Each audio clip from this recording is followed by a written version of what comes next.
Nuno, many congratulations. You are Wembley bound for the semi-final, but that was a long night, wasn't it? Yeah, it was a long and stressful night for all of us, but we are so happy now. All of us. Forest is living, I will say, a dream. Seeing our fans like we saw them, there's nothing better. Yeah. You say stressful. I'm sure you were going through it in the technical area. It was hard to watch. It was hard to commentate on. It was so tense all night, wasn't it? Yeah. I think if we look back at the game by himself, without the shootout or the penalties, first half I think we were in control. We had a good defensive shape. It's very difficult to control Brighton. I think we were able to do it. In the second half, when we made the changes, I felt that the space was there. We had clear chances to go, and then it's overtime. Anything can happen.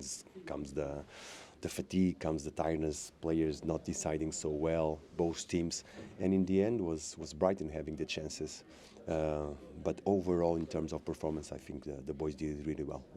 You go back to that first half, as you mentioned, in your team selection, to sort of have lots of central midfielders in there. You must have been really pleased with the way that worked. And then you've got Anthony and Callum to throw on in the second half. I think Nico, Elliot, Yates, Danilo, and Morgan. If you talk about midfielders, the work rate to control Brighton was used. The adjusts, the helps, the covers, and I think we were really dominant against a team that is very difficult to control. Credit for them. Was about this game, what we needed, and after I think the boys that came in give energy. Too bad we didn't finish in the regular time, because if we take out the overtime, I think we had chances. Well, of course, the irony is that you won it on penalties, but of course the big controversial moment came midway through the second half when, I mean, to me, that looked a clear penalty that they overturned on VAR. What was your view of it? I didn't saw the images yet. I just rely on the reactions of the players, and I look at Yates, and he's a fair guy, and he was so positive and so certain that there was a touch there but I didn't see the images, so I cannot judge. But I always say, VAR has time. They see it, and you think one thing, they think another thing. Let's not make a big deal of it. So to the penalties at the end then, and I mean, we've talked about this before because you've done it before, but those penalties, I know Nico will be down about missing his, but my goodness, they were good pens again, weren't they? Yeah. Different from the other moments. I think the line of the shootout was different. We didn't have the same players. But credit for the players, because it's about practices and it's about taking your time, your focus and concentration and do the right one. But Mats was huge.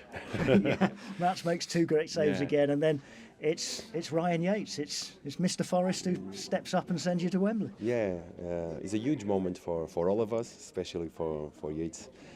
Young boy, club man, club captain.